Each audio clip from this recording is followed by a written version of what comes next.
Assalamualaikum warahmatullahi wabarakatuh. Alhamdulillahirabbil alamin wa bihi nasta'inu ala umuri dunya waddin. Wassalatu wassalamu ala nabiyyina Muhammadin wa ala alihi wa sahbihi ajma'in. Rabbi shrah li sadri wa yassir li amri wahlul 'uqdatam min lisani yafqahu qawli. Yang terhormat Bapak Budi Setiawan SPDD selaku Kepala SD Negeri Purworejo, yang saya hormati Bapak Ibu Guru SD Negeri Purworejo, puji syukur mari senantiasa kita panjatkan kepada Allah Subhanahu wa Ta'ala, karena sampai siang hari ini kita masih diberi kesehatan untuk dapat belajar bersama di SD Negeri Purworejo ini dengan keadaan sehat walafiat. Shalawat dan salam semoga tercurah kepada Nabi Muhammad SAW yang kita nantikan jawabannya kelak di yaumul qiyamah. Amin. Ibu bapak yang saya hormati, perkenalkan saya Ahmad Abdul Hidayatullah, calon guru penggerak angkatan 10, akan berbagi praktek baik terkait budaya positif di sekolah, di mana di modul 1 sudah selesai saya pelajari selama kurang lebih 2-3 bulan ini. Maka ini menjadi tugas di modul 1 untuk berbagi praktek baik kepada Bapak Ibu guru semuanya. Sebelum kami sampaikan, ini ada pesan untuk mengadakan SPG. Saya mohon Bapak Ibu berkenan untuk berdiri untuk SPG terlebih dahulu.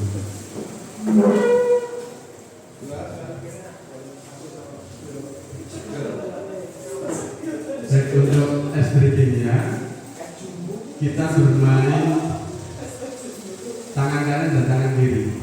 Tangan kanan hitungan ketiga 1, 2, 3, 4, 5, 6. Kemudian tangan kiri hitungannya juga sampai 6, tapi langsung dari atas ke bawah. 1, 2, 3, 4, 5, 6. Ini kita lakukan secara bersama, tangan kanan dan tangan kiri, hitungan 1 sampai dengan 6. Kalau awal dan akhirnya nanti sama, mulai dari atas, kemudian nanti hitungan ke-6-nya turun semua, berarti sudah fokus. Coba kita lakukan bersama dulu yang tangan kanan dulu. 1, 2, 3, 4, 5, 6. Tangan kanan dulu. Sekarang tangan kiri. 1, 2, 3, 4, 5, 6. Bisa kita coba bersama-sama. Dua-duanya. 1, 2, 3, 4, 5, 6. Coba sekali lagi. Berada. 1, 2, 3, 4, 5, 6.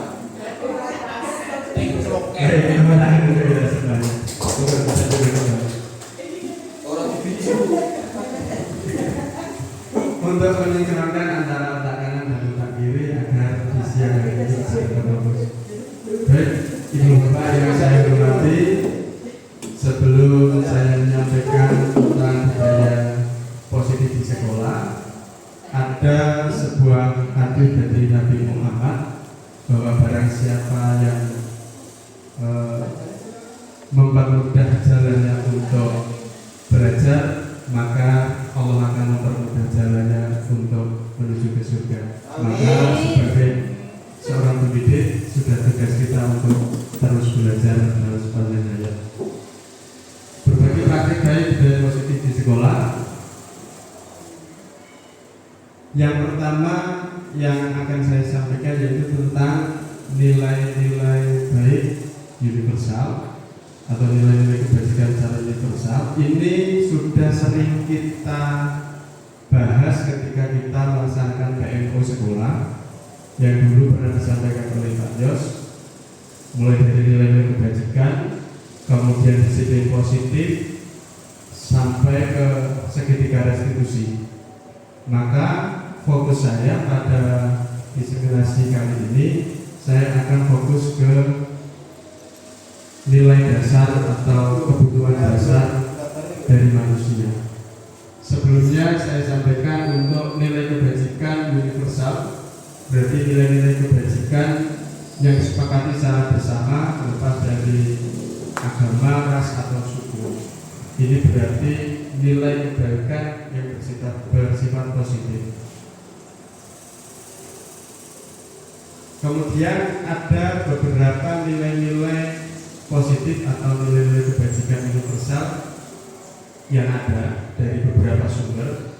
Ada profil pelajar Pancasila, ada ibu, ada 9 pilar karakter, petunjuk seumur hidup, the seven esensial, dan etos.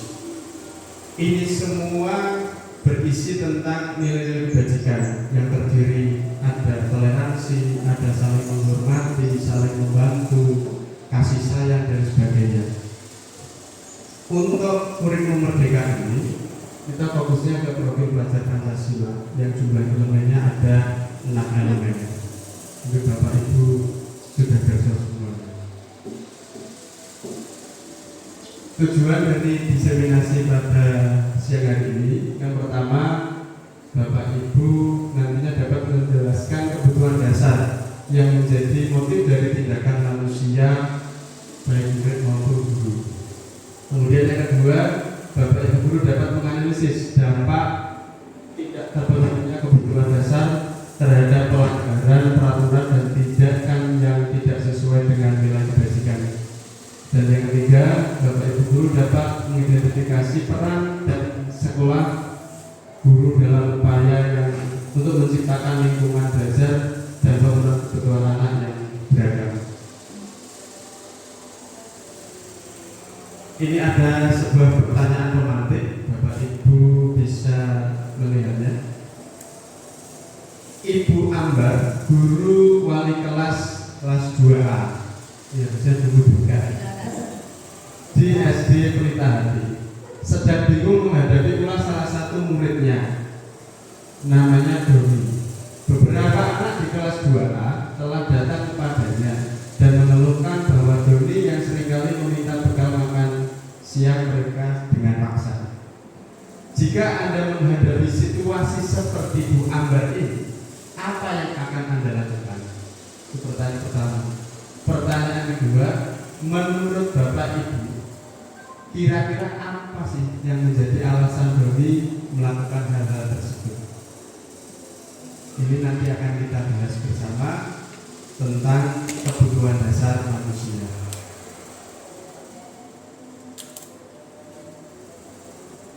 Kebutuhan dasar manusia, apa sih kebutuhan dasar manusia ini? Seluruh tindakan manusia pasti memiliki tujuan, dan semua yang akan kita lakukan itu dalam rangka memenuhi kebutuhan kita sebagai manusia. Ketika kebutuhan dasar kita sebagai manusia tidak terpenuhi, maka kita akan berusaha untuk memenuhinya agar kehidupan kita atau apa yang kita inginkan itu bisa tercapai.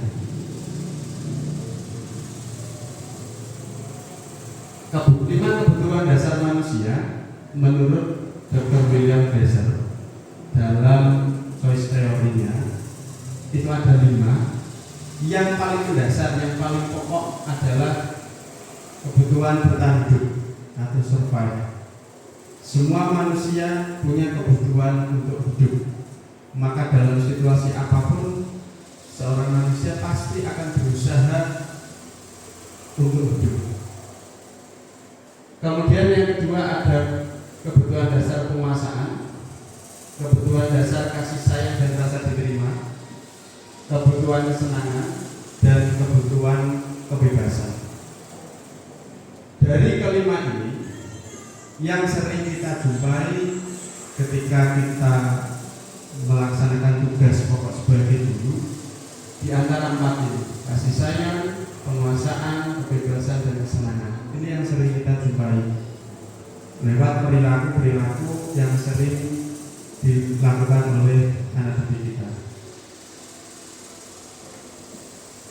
Baik, yang pertama ada kebutuhan dasar tentang bertahan hidup atau survival.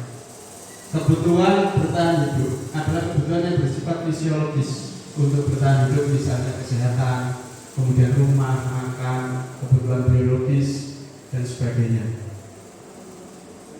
Ini yang sering kita jumpai dalam kehidupan kita sehari-hari. Kemudian kebutuhan dasar selanjutnya adalah kebutuhan kasih sayang dan rasa diterima. Ini yang sering kita jumpai ketika melaksanakan tugas sebagai seorang pendidik. Kebutuhan ini dan tiga kebutuhan berikutnya nanti adalah kebutuhan psikologis. Kalau tadi biologis, ini psikologis. Kebutuhan untuk disayangi dan diterima meliputi kebutuhan akan hubungan dan koneksi sosial. Seperti contoh, anak kelas 1 ada yang suka gendong, maka bisa kita ambil kesimpulan bahwa anak ini dalam kenapa menggendong, karena dalam rangka memenuhi kebutuhan dasarnya, yaitu kebutuhan kasih sayang. Anak ini ketika bapak ibu guru sedang menyampaikan materi, anak ini berusaha untuk mencuri perhatian bapak ibu guru, misal jawabkan tanya dan sebagainya. Ini dalam rangka dia minta diperhatikan, sehingga kebutuhan dasar kasih sayangnya bisa terpenuhi. Kemudian kebutuhan dasar yang ketiga adalah kebutuhan penguasaan atau pengakuan atas kemampuan. Kebutuhan ini berhubungan dengan kekuatan untuk mencapai sesuatu, menjadi kompeten, menjadi terampil, diakui atas prestasi dan keterampilan kita. Kalau di kelas misalnya ada anak yang dia mampu atau sering konco-konco dijak ayo guyonan atau mengendalikan teman-teman yang lain untuk berbuat benar, atau bisa dikatakan rame dan sebagainya. Ini dalam rangka dia memenuhi kebutuhan penguasaan dia, bahwa dia butuh pengakuan, oh aku bisa menggerakkan teman-teman saya. Ini dalam rangka memenuhi kebutuhan penguasaan. Kemudian kebutuhan dasar selanjutnya adalah kebutuhan dasar kebebasan. Kebutuhan untuk bebas memilih, bebas bertindak, bebas untuk berperilaku dan sebagainya. Ini kebutuhan dasar manusia. Seringkali kita jumpai di kelas, ayo Cah, hari ini kita belajar menulis. Enggak, saya tidak mau menulis, saya maunya menyanyi. Ini dalam rangka dia memenuhi kebutuhan dasar, yaitu kebebasan. Saya bebas untuk memilih, saya bebas atas pilihan yang saya pilih. Kemudian kebutuhan dasar yang paling akhir, yang kelima, adalah kebutuhan kesenangan. Kebutuhan akan kesenangan adalah kebutuhan untuk mencari kesenangan, bermain dan tertawa, seperti halnya yang sering kita jumpai ketika di kelas. Pak, saya sukanya berlari-larian, Pak. Saya tidak suka duduk. Yang dilakukan anak didik adalah dalam rangka memenuhi kebutuhan dasarnya, yaitu kesenangan. Maka tujuan dari kita belajar tentang kebutuhan dasar manusia ini agar kita bisa lebih bijak dalam menyikapi perilaku-perilaku yang dilakukan oleh anak didik kita, agar kita tidak, satu, mungkin bisa menjadi guru yang temperamental, dua, bisa menjadi guru yang otoriter. Maka dengan kita belajar bersama tentang materi ini, diharapkan kita bisa menjadi guru-guru yang bijak, sehingga bisa melayani anak didik kita sesuai dengan bakat dan minatnya. Baik Bapak Ibu, ketika kita kembalikan lagi ke pertanyaan tadi, yaitu tentang Bu Ambar yang sedang pusing menangani masalah yang dilakukan oleh Doni. Doni ini sering meminta bekal milik temannya secara paksa.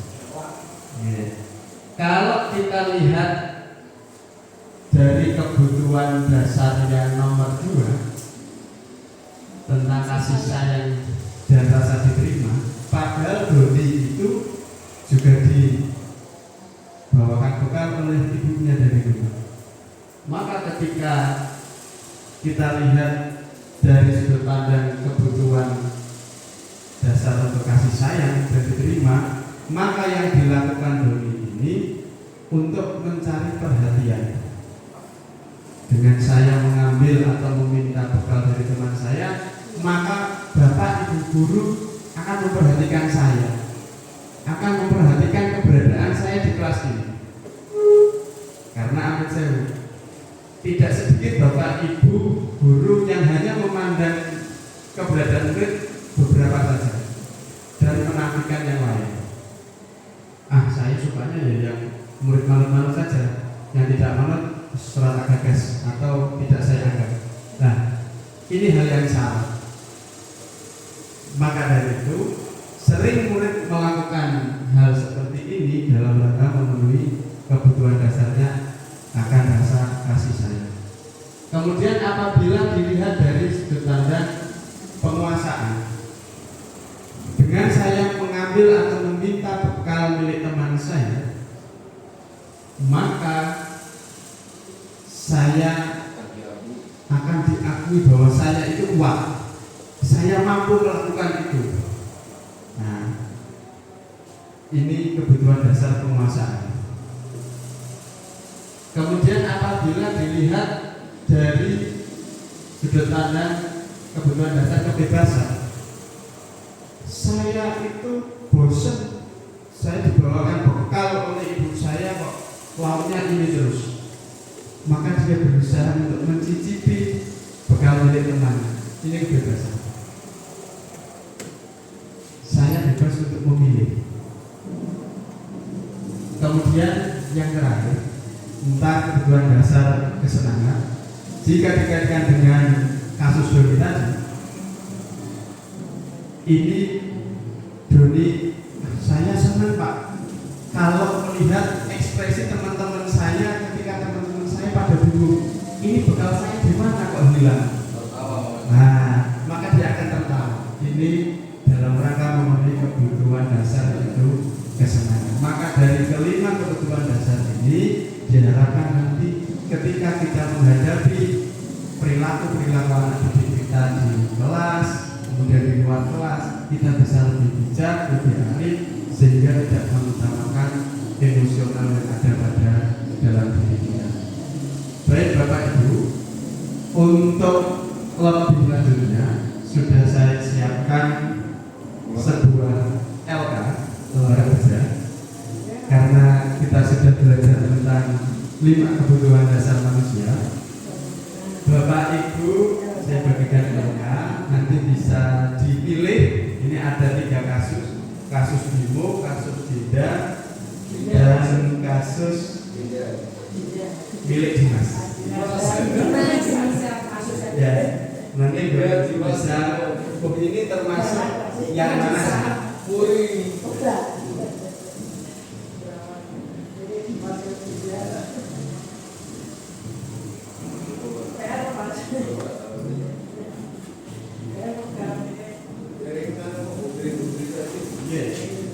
Bapak itu tinggal memilih. Ini termasuk memenuhi kebutuhan dasarnya.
kurang satu jawaban.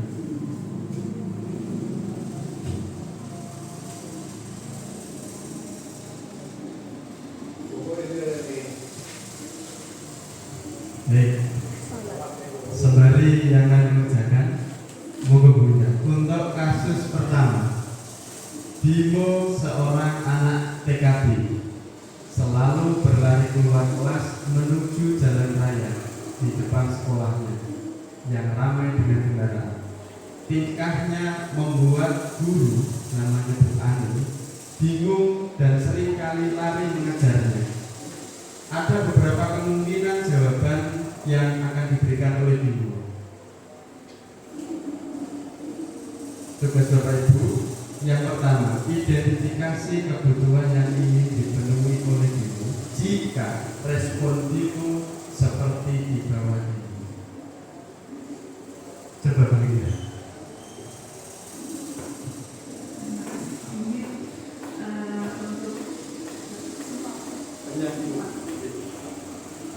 Identifikasi kebutuhan yang ingin dipenuhi oleh Bimo jika respon Bimo seperti di bawah ini. Aku senang main kejar-kejaran dengan ibu guru, seru. Menurut saya kesenangan. Kemudian yang kedua, ibu kejar aku karena ibu guru sayang aku. Menurut saya cinta dan kasih sayang. Kemudian yang ketiga, aku hebat kan, bisa bikin ibu guru kejar aku. Saya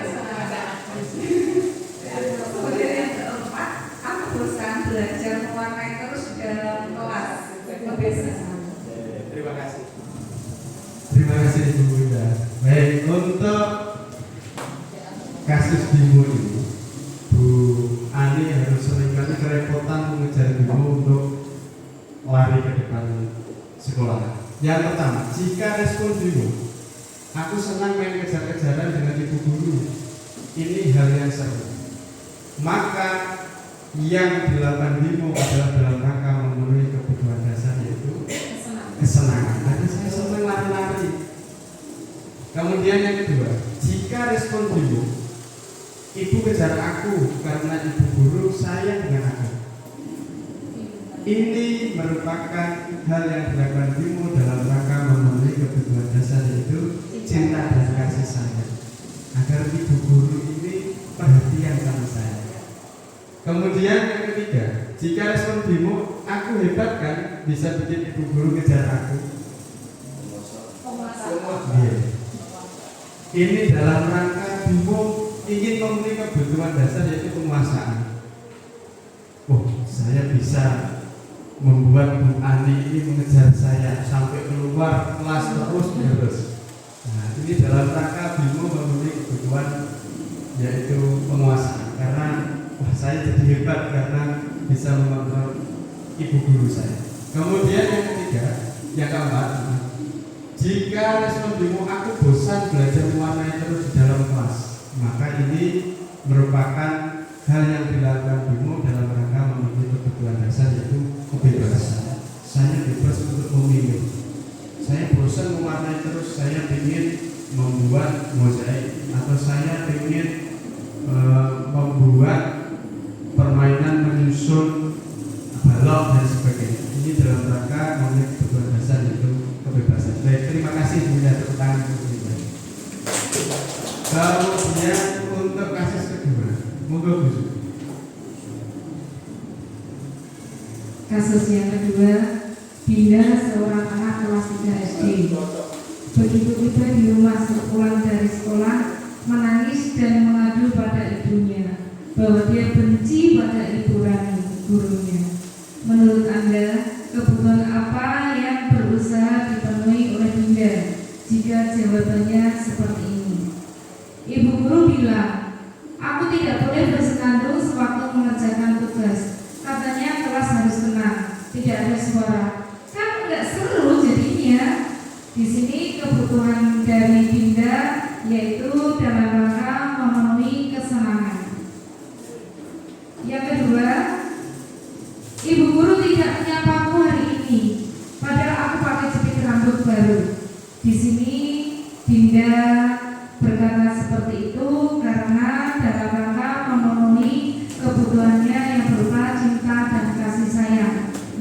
perhatian. Yang ketiga, aku sebel gambarku tidak rapi, malah ibu guru menunjukin ke teman-temanku di depan kelas. Ini merupakan kebutuhan dari penguasaan. Yang keempat, aku bosen. Masa belajarnya cuma gitu-gitu aja, dengerin ibu guru aja. Di sini Dinda berkata seperti itu dalam rangka memenuhi kebutuhan kebebasan. Itu dari saya. Terima kasih Bu. Tepuk tangan untuk Bu Sugro.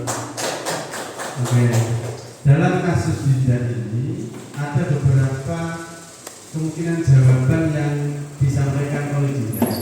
Jika Dinda tadi yang pertama, ibu guru bilang aku tidak boleh bersenandung waktu mengerjakan tugas. Kelas harus senang dan sebagainya. Ini dalam rangka Dinda memenuhi kebutuhan dasarnya yaitu kesenangan. Oh, saya senangnya bersenandung kok. Ini yang sering kita temui atau jumpai di dalam kelas. Banyak murid yang bersenandung dan sebagainya. Ini dalam rangka dia memenuhi kebutuhan dasarnya. Saya sebenarnya seperti ini. Maka kita harus bersikap bijak agar dia mampu memenuhi kebutuhan dasarnya. Ya kita alihkan dengan hal yang seperti apa, yaitu hal yang positif. Kemudian yang kedua, jika respon Dinda, ibu guru tidak menyapa hari ini, padahal Dinda sudah berusaha untuk menarik perhatian ibu guru dengan memakai jepitan rambut yang baru. Ini dalam rangka Dinda memenuhi kebutuhan dasarnya yaitu kasih sayang dan perhatian atau merasa diterima kehadirannya. Nah, ini juga harus kita perhatikan sebagai seorang pendidik. Oh, murid kita hari ini berpenampilan beda. Maka tidak ada salahnya kita berikan ujian. Oh, kamu bagus rambutnya seperti itu, terlihat rapi dan sebagainya. Kemudian jika respon Dinda nomor 3, aku sebel gambarku tidak rapi, malah ibu guru menunjukkan gambarku ke teman-teman di depan kelas.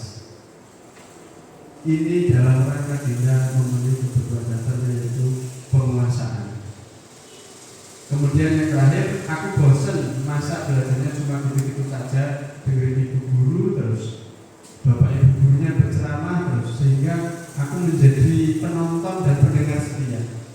Maka ini dalam rangka Dinda memenuhi kebutuhan dasarnya yaitu kebebasan. Saya pengen yang lain, tidak hanya metode ceramah, tapi juga saya pengen dengan metode permainan atau dengan saya dilibatkan dalam pembelajaran ini. Baik. Kemudian kasus yang ketiga, kasusnya milik Dimas. Monggo Pak, sorry. Terima kasih. Tahun ini Dimas genap berusia 17 tahun. Dia senang sekali ketika ayahnya mengajarkan cara mengejar mobil. Setiap akhir bulan yang mengajarkan menyetir. Dia terlihat senang sekali berlatih sama ibunya yang bisa menyetir mobil dengan baik dan lancar. Nah, ketika ibunya bertanya pada Dimas, apa sih yang membuat dia ini bisa menyetir mobil? Ketika jawaban Dimas adalah seperti ini, bukan apa yang ingin Dimas penuhi. Menyetir mobil itu seru, tapi dia merasa senang. Mobil itu seru, ini menurut saya. Dia bisa jalan-jalan naik mobil sama teman-temanku. Dia perasaan ingin untuk merasakan kasih sayang dengan teman-temannya, cinta dan kasih sayang. Aku merasa bangga dan keren. Aku merasa bangga dan keren ini rodo lanjut dengan keempat misalnya. Tapi saya lebih memilih kebebasan. Yang keempat, aku senang bisa pergi ke tempat-tempat yang aku suka, menguasakan karena bisa melihat tempat-tempat yang disuka dan bisa menguasai keadaan. Terima kasih. Terima kasih atas jawabannya. Tepuk tangan untuk Pak Saluddin. Baik, untuk kasus Dimas ini, mari kita simak bersama. Pada saat itu Dimas sudah berusia 17 tahun dan ayahnya dan mengajarinya untuk berlatih menyetir mobil. Ketika ibunya bertanya pada Dimas, apa yang membuat dia ini bisa menyetir mobil? ketika jawaban Dimas adalah seperti ini, maka kebutuhan apa sih yang ingin Dimas penuhi? Yang pertama, menyetir mobil itu seru. Maka dalam rangka memenuhi kebutuhan kesenangan. Oh, saya senang karena naik mobil itu seru. Kemudian yang kedua, dengan bisa menyetir mobil, dia bisa jalan-jalan naik mobil sama teman-temanku. Maka dalam rangka memenuhi kebutuhan dasar yaitu cinta dan kasih sayang. Oh, sekumpulkan sampai ngobrol-ngobrol ke suatu tempat dan sebagainya. Kemudian yang ketiga, aku merasa bangga dan keren dengan saya bisa nyetir mobil ini. Saya menjadi bangga dan keren.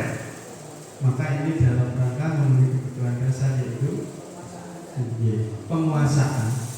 Ini loh, saya keren, saya bangga misalnya, menunjukkan eksistensi dirinya terhadap orang lain. Kemudian yang terakhir, aku senang bisa pergi ke tempat-tempat yang aku suka dengan nyetir mobil. Aku pengen ke sana, pengen ke sana, ke sana. Maka dalam rangka memenuhi kebutuhan dasar yaitu kebebasan. Baik, Bapak Ibu guru sudah mampu menganalisis tentang 5 kebutuhan dasar manusia yang harus dipenuhi dengan cara manusia itu berperilaku untuk memenuhi kebutuhan tersebut. Baik, untuk selanjutnya Bapak Ibu, saya akan menyinggung sedikit tentang 5 posisi kontrol guru terhadap murid. Ini saya anggap penting karena bagaimana kita memposisikan diri kita di hadapan anak didik kita sehingga kita bisa menjadi pribadi yang bijak, bisa menjadi pribadi yang tidak hanya menyalahkan, tapi kita bisa memberikan solusi yang nantinya anak itu bisa berkembang dan belajar dari sebuah kesalahan tersebut.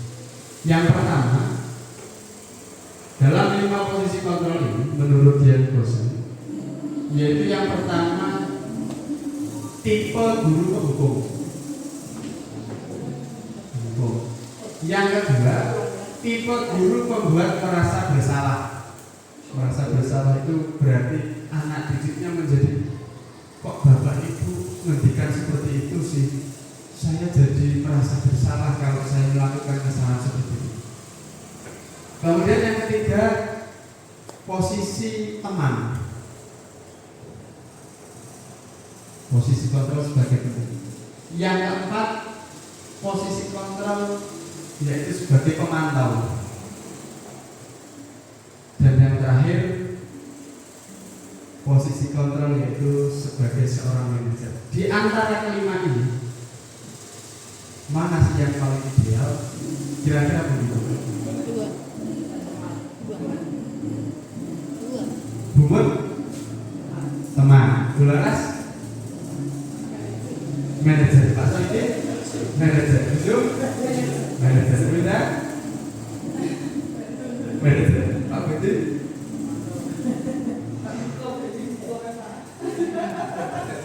manajer. Teman. Oke. Ternyata dari kelima ini, ketika posisi guru memilih, oh saya jadi sebagai hukum, pembuat merasa bersalah, teman, pemantau, ataupun manajer, itu pasti ada dampaknya yang akan timbul. Seperti contoh,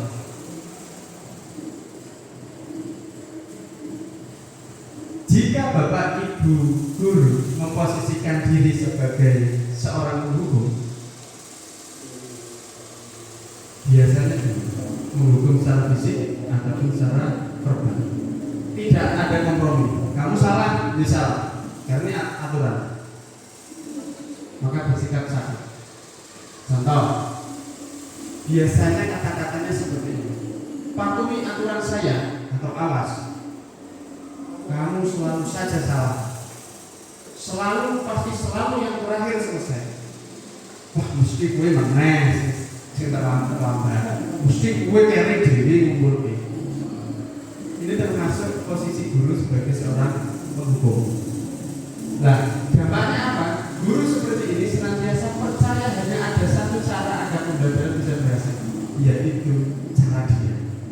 Pokoknya caraku yang paling apik, caraku yang paling berhasil. Ini tipe guru atau posisi guru sebagai penghukum. Kemudian, nah ini biasanya nadanya tinggi, bahasa tubuh, mohon maaf, matanya melotot, jarinya menunjuk-nunjuk, dan tanpa disadari kadang ucapannya bisa menghardik, menghina, kemudian bisa membuli dan sebagainya. Ini hasilnya apa? Apabila guru ini memposisikan diri sebagai seorang penghukum, kemungkinan murid akan marah, mendendam atau bersikap agresif. Kalau murid zaman dulu, mungkin ini kemungkinan terburuknya, wah Pak Kai tadi naik sepeda ini, nanti pulang sekolah sepedanya tak tembosi, karena tumbuh dendam di hati murid, karena tadi gurunya memposisikan diri sebagai seorang penghukum. Kemudian yang kedua, jika guru tersebut memposisikan diri sebagai seseorang yang pembuat merasa bersalah, guru tersebut akan menggunakan keheningan yang membuat orang lain merasa tidak nyaman, bersalah, atau rendah diri. Dan posisi ini sangat tidak mengenakan. Biasanya akan berkata lembut, beda dengan penghukum. Kalau penghukum tadi suaranya keras, melotot dan sebagainya. Ini tipikal Buddha atau Buddha? Bersuara lembut. Salah, ibu sangat kecewa sekali dengan kamu. Kamu kok berlaku seperti ini sih? Kamu tuh membuat orang tuamu menjadi kecewa kalau kamu seperti ini. Maka akan tumbuh anak yang saya merasa gagal kalau seperti ini. Kalau saya berbuat ini saya merasa gagal. Maka dia tidak akan berpikir untuk maju. Berapa kali Bapak harus memberitahu kamu? Gimana coba kalau orang tua kamu tahu kamu berbuat seperti ini? Maka anak tersebut akan merasa bersalah. Nah, hasilnya bagaimana? Murid akan merasa bersalah telah mengecewakan ibu atau bapak, gurunya, dan murid akan merasa menjadi orang yang gagal. Ini menjadikan murid merasa minder, rendah diri. Saya pasti gagal seperti ini. Saya tidak akan menjadi orang yang sukses dan sebagainya. Kemudian posisi yang ketiga, jika ini bumut dan bersih tadi menjawab, posisi sebagai teman. Guru tidak akan menyakiti murid, namun akan tetap berupaya mengontrol murid melalui persuasi, pencegahan atau pendekatan secara langsung. Posisi teman pada guru bisa negatif ataupun positif. Positif di sini berupa hubungan baik yang terjalin antara guru dan murid. Guru di posisi teman menggunakan hubungan baik dan humor untuk memulai seseorang. Guru yang seperti ini akan berkata, ayo bantulah. Contoh, bujukani, kok tidak Pak Muhid, bujukani Pak Budi. Tolong bantu Pak Muhid ya. Nah, ini posisi guru memposisikan sebagai seorang teman terhadap murid. Ayo ingat, tidak ada teman Bapak selama ini. Kamu kemarin sudah tak bantu ke musola ini. Ya sudah, kali ini tidak apa-apa, nanti ibu bantu bereskan. Bisa murid membuat kesalahan, ibu tak rewangi, tapi nanti ibu yang bereskan. Kita akan teman. Nah, ini menganggap murid sebagai teman atau memposisikan diri kita sebagai teman murid. Nah, nanti yang muncul apa? Murid tak kira harus bantu terus, ternyata kok tidak. Ini Bapak Ibu tak bantu kok jebul seperti ini. Maka yang timbul nantinya akan rasa kecewa. Bagaimana perasaan murid dengan sikap guru yang seperti ini? Murid akan merasa senang dan akrab dengan guru. Ini tidak ini termasuk dampak yang positif. Hanya saja di sisi negatifnya murid menjadi tergantung pada guru. Nah, kalau tidak ada Pak ini tidak asik, tidak ada guru ini pelajaran tidak berjalan dengan baik dan sebagainya. Ini ketika guru memposisikan dirinya sebagai seorang guru. Yang keempat, jika guru memposisikan diri sebagai seorang pemantau, hanya mengawasi. Ini peraturan sudah ada, Bapak Ibu hanya tinggal memantau. Nah, pada saat kita mengawasi, kita bertanggung jawab atas perilaku orang-orang yang kita awasi. Pertanyaan yang diajukan oleh seorang pemantau biasanya yang pertama, kamu kok terlambat? Peraturannya apa ya? Kemudian, kamu kok berlaku seperti ini? Kamu melakukan apa seperti ini? Ini pemantau. Hanya mengulas apa yang sudah menjadi sebuah peraturan yang telah ditetapkan. Kemudian hasilnya apa jika guru itu memposisikan diri sebagai seorang pemantau? Murid memahami konsekuensi yang harus dijalankan karena telah melanggar salah satu peraturan sekolah. Guru tidak menunjukkan suatu emosi yang berlebihan, menjadi marah atau membuat merasa berbuat salah. Murid tetap dibuat tidak nyaman, yaitu dengan harus tinggal kelas pada waktu jam istirahat. Contohnya, misal, tadi, tahukah kamu jam berapa kita memulai? Tahu Pak, kamu sudah terlambat 15 menit loh. Apakah kamu sudah mengerti konsekuensi yang harus kamu terima apabila kita sudah terlambat? Tahu Pak, saya harus tinggal kelas pada jam istirahat. Ini membuat tidak nyaman bagi anak didik kita ketika posisi kita sebagai seorang pemantau. Nah, dari kalimat tadi, posisi yang paling ideal adalah ketika kita menjadi posisi manajer. Guru berbuat sesuatu bersama dengan murid, mempersilahkan murid mempertanggungjawabkan perilakunya, mendukung murid agar dapat menemukan solusi atas permasalahan sendiri.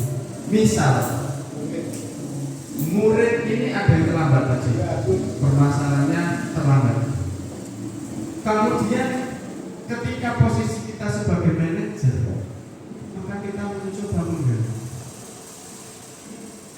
Murid menjadi merasa, oh iya, saya melakukan kesalahan. Terus apa yang saya lakukan ketika melakukan kesalahan? Kemudian murid mampu menemukan solusi atas masalahnya sendiri. Berarti kalau saya itu melanggar aturan karena terlambat, maka solusinya bagaimana? Oh, berarti saya harus berangkat lebih awal. Untuk berangkat lebih awal, oh berarti saya harus bangun lebih awal. Agar saya bisa bangun lebih awal, oh berarti saya malam harus tidur lebih awal. Maka ketika guru ini memposisikan diri sebagai seorang manajer, maka yang terjadi adalah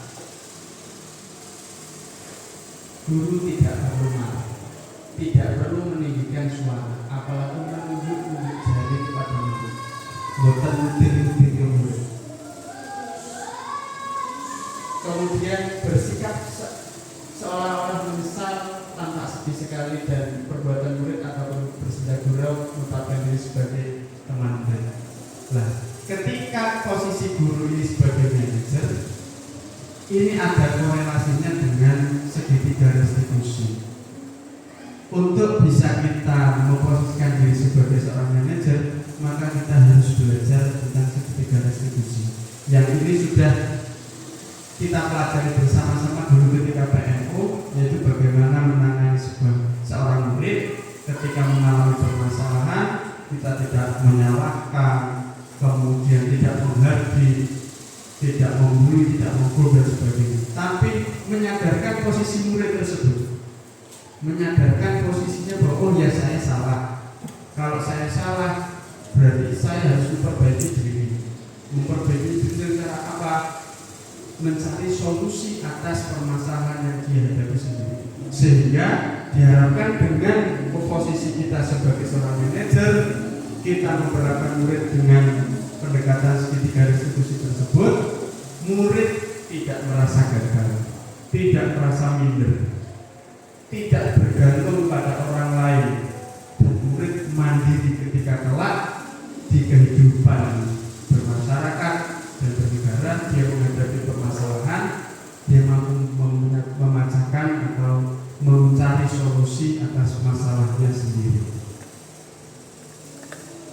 Baik itu Bapak Ibu yang bisa kita pelajari bersama terkait disiplin positif atau budaya positif, maka budaya positif ini bisa dilaksanakan, bisa menjadi budaya kalau kita awali dengan yang namanya disiplin positif. Nah, siapa yang harus melaksanakan disiplin positif? Semua warga sekolah, mulai dari guru, karena guru yang menjadi teladannya, kemudian diikuti murid dan warga sekolah yang lain. Sehingga dengan penerapan disiplin positif, harapannya dapat membudaya positif, hal positif tersebut menjadi budaya positif yang ada di sekolah tersebut. Mungkin cukup itu Bapak Ibu yang bisa kami bagikan sebagai praktik baik pada hari ini. Semoga bermanfaat dalam tugas kita sebagai seorang pendidik, sehingga nantinya anak-anak didik kita menjadi anak didik yang mandiri, yang tidak bergantung pada orang lain, dan senantiasa mendapat lindungan dari Allah Subhanahu wa Ta'ala. Cukup itu yang bisa saya sampaikan. Kurang lebihnya mohon maaf. Assalamualaikum warahmatullahi wabarakatuh. Assalamualaikum warahmatullahi wabarakatuh. Saya Budi Setiawan, SPDSD, Kepala Sekolah dari Bapak Muhib Hidayatullah, SPD, yang merupakan guru penggerak Angkatan 10 yang kemarin telah melaksanakan desiminasi. Terima kasih atas desiminasi yang telah disampaikan mengenai pentingnya membangun budaya positif di sekolah. Saya sangat menghargai upaya yang telah dilakukan untuk memberikan pemahaman mendalam dan komprehensif tentang topik ini. Pertama-tama saya ingin menyatakan bahwa saya sangat setuju dengan pandangan bahwa budaya positif di sekolah sangatlah penting untuk menciptakan lingkungan belajar yang aman, nyaman, dan mendukung perkembangan holistik para siswa. Budaya positif dapat berjalan apabila semua warga sekolah menerapkan perilaku disiplin positif. Beberapa poin penting yang disampaikan dalam disiminasi tersebut benar-benar menggarisbawahi esensi dari budaya positif, seperti pentingnya memahami nilai-nilai kebajikan universal, kebutuhan dasar siswa, posisi kontrol guru terhadap murid, dan segitiga restitusi. Hal-hal yang saya apresiasi yaitu yang pertama, pentingnya kolaborasi, yaitu menekankan kolaborasi antara siswa, guru, dan orang tua dalam membangun budaya positif di sekolah adalah langkah yang sangat tepat. Kerjasama sangat baik antara semua pihak dapat menciptakan sinergi yang kuat untuk mendukung perkembangan siswa. Yang kedua, pengembangan empati dan kepedulian. Ini mengajarkan siswa untuk memiliki empati dan kepedulian terhadap sesama adalah aspek penting dari budaya positif. Ini tidak hanya membantu dalam menciptakan lingkungan yang harmonis, tetapi juga mempersiapkan siswa untuk menjadi anggota masyarakat yang bertanggung jawab. Secara keseluruhan, disiminasi ini memberikan panduan yang sangat baik tentang bagaimana kita bisa bekerja sama untuk menciptakan dan mempertahankan budaya positif di sekolah. Saya berharap kita semua dapat terus berkomitmen dan berkolaborasi untuk mencapai tujuan ini demi kebaikan dan perkembangan optimal para siswa. Demikian yang dapat saya sampaikan. Terima kasih sekali lagi. Saya akhiri. Assalamualaikum warahmatullahi wabarakatuh. Assalamualaikum warahmatullahi wabarakatuh. Perkenalkan, nama saya Duyanti Novi Utami, teman dari Bapak Ahmad Nur Muhib Hidayatullah, calon guru penggerak angkatan 10 Kabupaten Kendal. Di sini saya akan melakukan testimoni terkait dengan diseminasi yang telah dilakukan oleh Bapak Ahmad Nur Muhib di sekolah saya.